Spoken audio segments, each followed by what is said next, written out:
one of the things I've noticed, not only on our forum, but in general, is that there's this idea of you can use tools if you want to, but they don't really matter. And it's up to you. And in a way, that's true, because everything's up to you, because in the craft, you can do what you will. But if you're taking a witch's primer, especially, there's a reason for those tools. They're not arbitrary. They're not presented in that particular training as something optional. So if you're going to take the training and you really want to get the benefit from the training, you're going to do what the training tells you. If you really want the benefit from anything, you do that thing. You don't cherry pick it. You do it the way it's given. If you're going to a trainer to build your body, you're going to do what the trainer says. You're not going to say, "Well, I'll do a little of this and a little of that." No, you're going to do what the trainer says so that you can get what you need. Right? If you're going to college and you want a degree in something, you can't really say, "Well, I just don't want to do any math." That's not going to work. In order to get that degree, you have to have the curriculum completed as they determine it to be, so that way they can say, yes, this person has earned this degree or this license or whatever. So it's similar for a witch's primer. If you want the benefits of a witch's primer, you start with lesson 1. You take no more than 1 lesson a week, and you do all of the homework and exercises given, all of it. And you don't, for 18 weeks, you don't decide that you know better. Just for 18 weeks, you're going to just assume that maybe the training is worthwhile and that you're going to try it. But that includes the tools. The tools are there to train the mind. The tools are there to train the mind. We don't want to get superstitious about the tools, and we will go into that a little bit in a moment. But the tools are there to help train your mind. Now, if you didn't need the tools, you probably wouldn't need the course, because that would mean that you're adept and that your magic works well and that you can pretty much get repeatable results from your magic. But if that's not the case with you, maybe just put your own idea of what you think you know to the side for a minute and do what it says. Just do what it says and see if you don't get some results. Many of you that have worked with my materials know that after that, a witch's primer, there's an intermediate course called Beyond the Basics. And that after that, there's another course called Advancing Your Craft. In Advancing Your Craft, we take away all your tools, every single one, every single tool, including names of deities, including everything. We take it all away, but we don't start with that. If we could start with that, we would, but we don't, because it doesn't seem to work as well as starting with tools.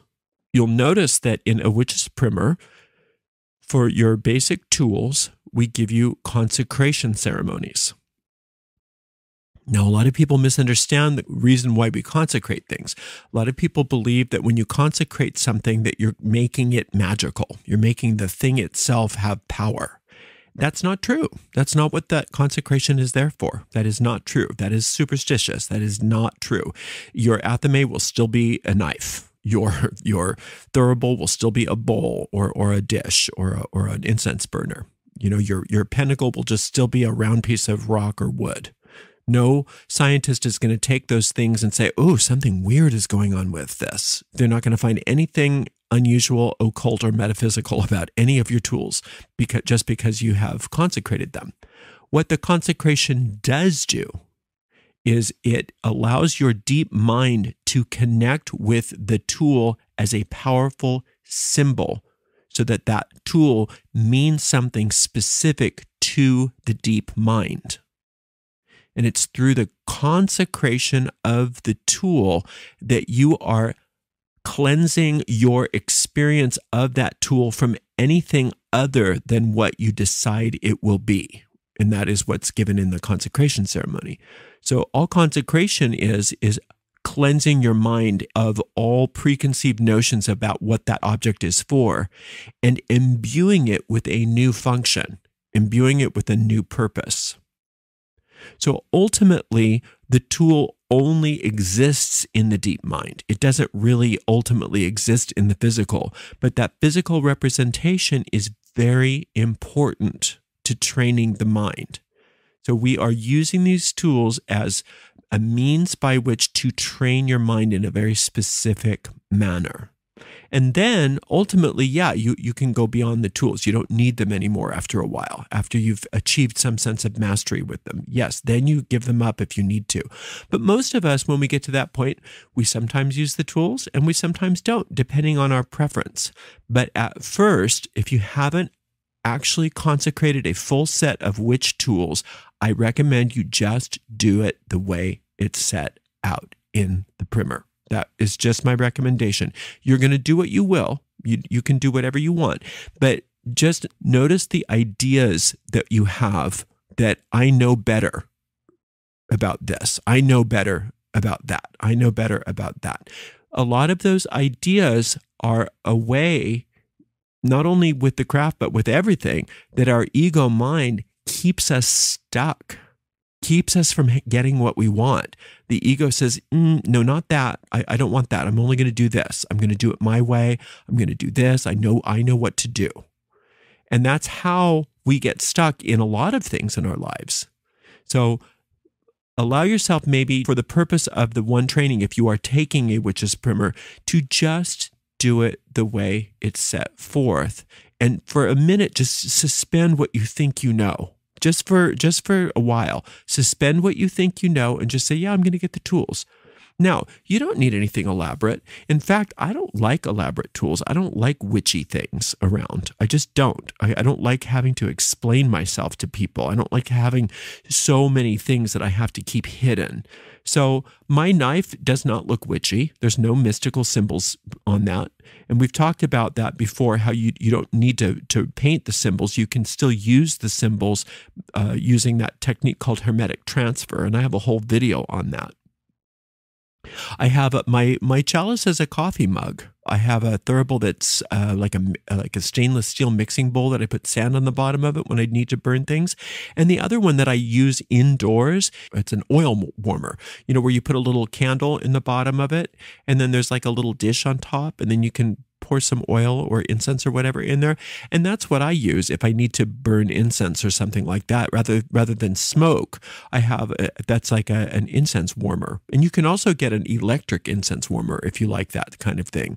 It's sort of like the difference between smoking and vaping, I guess. So I vape my incense. And then I have a little video to show you how you can do a secretive pentacle. I just use a cheese board. It's a slate cheese board, and I draw with chalk on it what I need, and then I can erase it. And then that's just out also. I don't have to put that away because it's just a cheese board. Now, if somebody were to use one of my tools for something mundane, it wouldn't destroy them. It wouldn't have any effect whatsoever on my craft. It wouldn't, because that consecration means that it's been set apart for a specific purpose.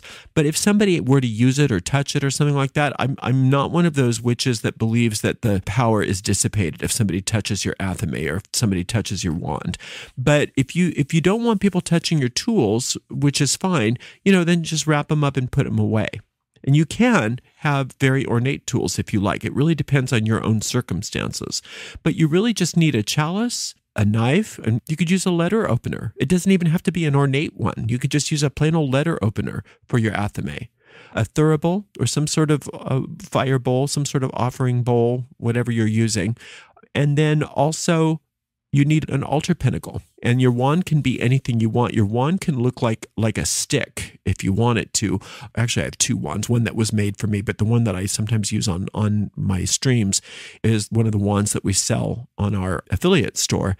And it kind of has a Harry Potter-ish look to it, but I love it. I love it. And I've used it for a while, and I just keep it in its little holder and I put it away. But if somebody were to find that with all the Harry Potter stuff around, nobody would think twice about it. I do have a few altar cloths that are very witchy, but mostly I have those only because I sometimes like to stream with those just for the look on the stream.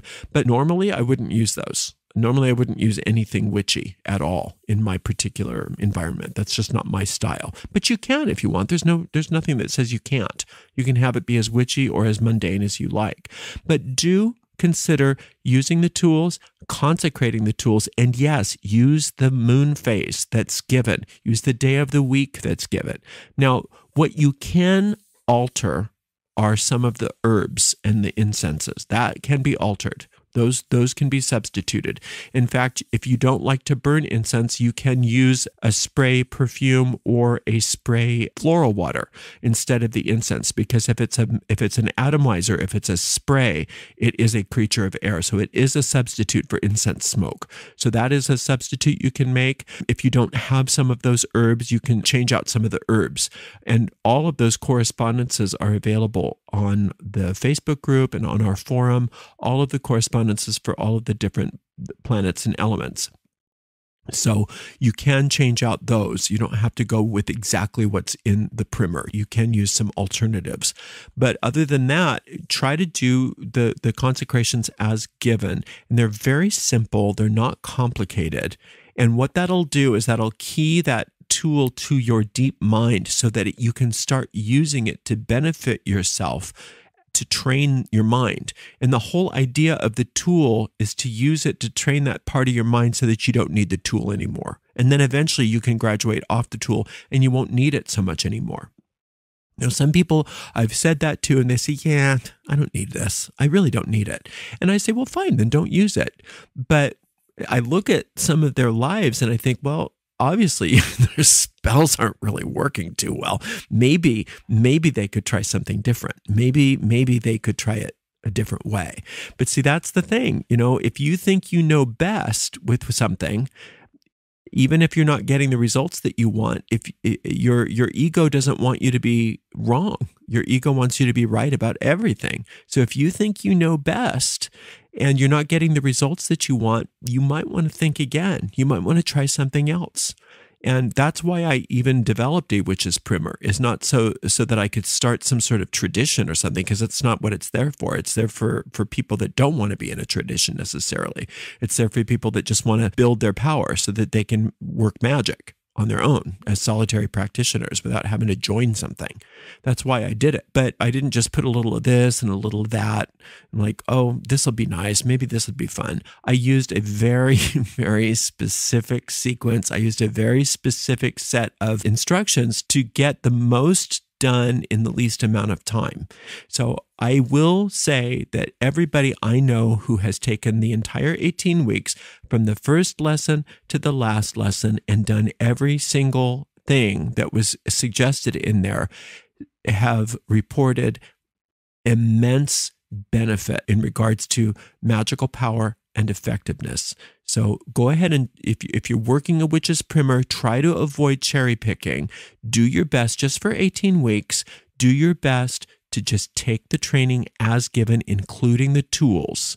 And then after you're done with it, you can do whatever you want and see if you don't have more power, see if you don't have more effectiveness. And many people decide, wow, this was really good. I'm going to go on to the intermediate, and then I'm going to go on to the advanced. And those are less time. I think each of those courses is only 6 weeks in length. But those are not necessary. Those are, not mandatory, but they are an option for you. After you're done with the primer, you can go on to intermediate and advanced as well. So that's just my little spiel on the tools. Again, do what you will. Nobody's checking on you. You're not beholden to anybody. You can do anything that you desire.